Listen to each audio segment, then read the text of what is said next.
on in and have a seat. Bless you, bless you, bless you, bless you, bless you. I'm doing great. Have a seat right here. You know Karen, my engineer and producer here, don't you?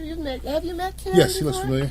He looks familiar. She knows who you are. She says she remembers you from the Homeowners Association. Okay. When you and Michelle, when we had the Homeowners Association, you guys, members of that. Now, I just gone on and given all my little updates about what's going on. So all this time belongs to you. All right. The first thing I'd like for you to do is tell us well, I don't want to know about the seat you're running from first. Mm-hmm. I want to know about you. Mm-hmm. I want to know about you and your family, of course, who I know, but I want you to share that with our audience as well. All right. Okay. Well, Kevin Thomas is just, I am what I am. I'm a simple guy who lives in Jonesboro, Georgia. Mm-hmm. I want you looking in that camera right there. Right here? Uh-huh. Okay. I'm a simple guy who lives in Jonesboro, Georgia for 15 years, married to Michelle Thomas, who's an ordained minister. We have 2 lovely children, Michelle and Kia. Michelle is, she's 14 years old, going into 11th grade next month, and Kia is 12 years old, going into the 8th grade. You did good. You did good. All right. Daddy got him all right. That's okay. right. And we're public servants. I mean, we try to be examples for the people in our community. Actually, we try to be good Christian examples for people around us. Kevin Thomas, I wear many hats. I'm a firefighter. I've been a firefighter 20 years.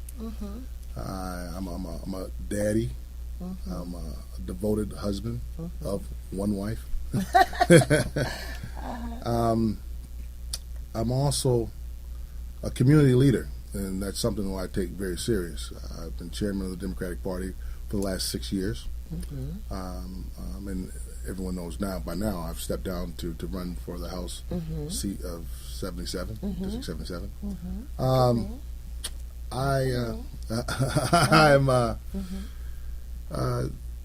That's it. That's it. I love my community, and we're here to serve. Well, let me tell you this, guys, about firefighters, okay? Because I never knew about firefighters. I always thought when something happened to us that if there was an accident, the police would come and save you. You know, they come and, you know.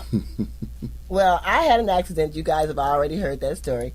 And I remember I could hear in the background the firefighters giving each other a high five saying, man, we got her and she's alive. So that's when I knew that it's the firefighters that save us. It's not the police officer. The police officers that respond, they come there to take the report, okay? They're not coming to take you to the hospital. That's right. They will not take you to the hospital, all right? Yeah, so that's thing and job. How long have you been a firefighter? 20 years. 20 years. And I want to say this, that we get called for everything. Oh, okay. The cat in the tree, that's true. I've taken cats off of roofs. Oh, okay. Out of trees. We delivered babies. I've delivered 3 babies. You have? Oh, yeah. Actually delivered 3 babies. Right? Oh, and not only goodness. are we trained to fight fire, we're also cross-trained in the medical field as well. Oh, okay. So I'm also an EMTI intermediate. Okay. Very good.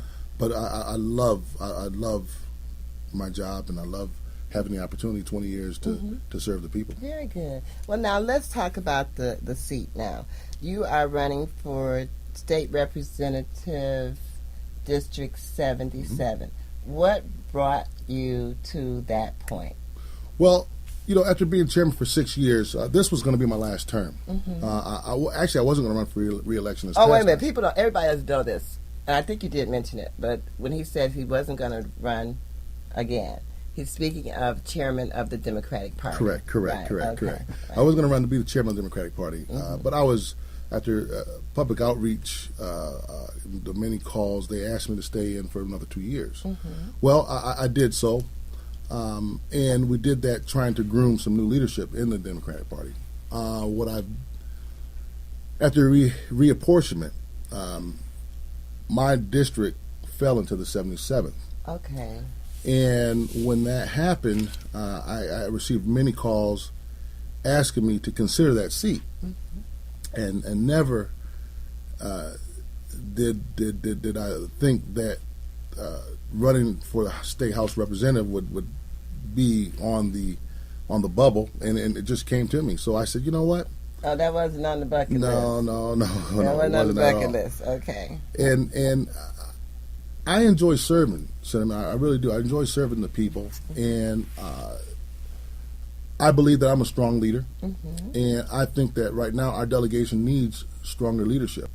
I think that I bring more credibility to our delegation, and it just fit. It just fit. After serving the people for 6 years, I'm uniquely qualified for the position. I know where our community stands. You know, I know Mr.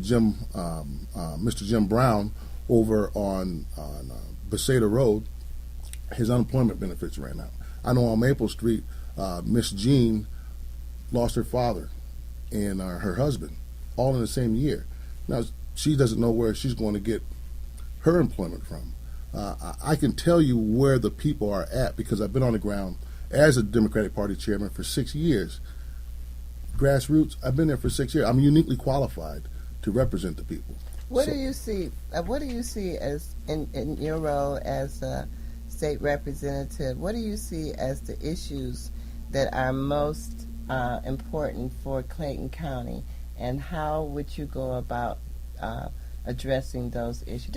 I know it's a lot. Just give me two issues that you think, as in your position as a state rep, that you would be able to address. Seniors. I think seniors have we pushed seniors aside. I think that we need more. The seniors need to be more inclusive with the decision making in Clayton County. I think that they have a lot of issues that we don't even know about. What I've done is I've put a senior advisor on my campaign. The first thing I tell seniors is, look, I'm not a senior. I can't tell you how to. I can't think like a senior. I can't be a senior. However, I know that there's a lot of challenges that they face, and I want to be able to pass legislation that's going to be sensitive to our seniors. That's important that you said that to me, because a lot of people run for these offices and they give people all the reasons of why they're running and what they can do, and most of the time, most of the stuff they say they're going to do, they're not even capable of doing. The role of the state representative is to pass legislation. That's right. And and I put my words into action. What I've done is I did put a senior advisor on my campaign, and we started the 77 district senior group. And what we are having is seniors are joining this group, and they're in my advisory committee, so that we continue to, as they're working for my campaign now, when we get into the House, what they're going to do, that group's going to stay together, and they're going to give me my direction on what we need to do in reference to the seniors. Okay, so tell me this. What, in addition to that, which I believe is you're on task with that one, you're on target with that one in terms of the seniors, because we do have a large senior population in Clayton County. We do. And the second thing that you think is most important for us in Clayton County that you would address? Jobs. Opportunity. I think that I'm willing, and I don't know exactly how to go about doing that, but once I get in there, I'm going to look for opportunities to pass legislation that's going to help bring more business to our area. One thing I believe is that we should have the opportunity to work where we live. Oh, I'm a proponent of that. Most definitely. If it was left up to me, if you didn't live in Clayton County, you couldn't work in Clayton County. Right. Then I'll never get elected for that. Well, we have some development happening in Clayton County. We have that Fort Gillum project. We also have Riverdale is doing some work, and I believe that whatever's happening in Clayton County, that we have to seek Clayton County folks first. Okay. And doing that is, let's not allow companies to come in, make the money, and take it out of Clayton County. I think we have people that are qualified to take these jobs. We also have businesses that are qualified to get some of these contracts. Let's establish or let's create the opportunity here, and let's keep it here. Absolutely. We have some questions from the audience. No questions from the audience this morning. I guess we 5 minutes into the show. She's gonna beat me. But okay, so yeah, those jobs and the seniors, I think, are two very noble issues that definitely will impact on the quality of life that we have in Clayton County. I always tell my guests on your first visit is a soft interview. I don't ask hard questions at all. Well, good. Because I want you to be able to share this with others. Right. And I guess this is like it's a marketing piece. This interview is more marketing than it is anything else for you, for the viewers and those who. What am I looking at? 118 people signed on and nobody's asking any questions. That's okay, y'all. It's okay. That's fine. We'll get back to you on that one. I think we're kind of grooming our audience. As a matter of fact, at one point, before we had our hiatus, we had a large number of viewers who would interact with us. So now we're rebuilding that. Okay, and next time you come, be sure to let folks know that they can chime in, they can chat, Absolutely. they can ask you questions, they can make comments and all those kinds of things, you all. So remember that now, okay? Tell us this. What is it that you expect that the people will look to you as in terms of what are they going to judge you by? What are they going to judge you by? Well, I want to Clayton County. What is Clayton County going to judge you by? Well, I hope that they know me as someone who wants to be inclusive, someone that's going to be connected in with the constituents. KevinThomasOnline.com. That's my website. Oh, great! And what I've done. We're going to show that. We're going to put that up on the screen anyway. What I've done is I've tried to make that website interactive. Okay. What I want is, when I get to the house, as I want to be able to, I want to have a tool like Kevin Thomas Online to be able to keep the issues at hand real time, giving everybody an opportunity to chime in. When I'm out there on the campaign trail right now, like last night, I met a lady in district, or not district, in JB 12. She just lost her husband. She just buried her husband Saturday.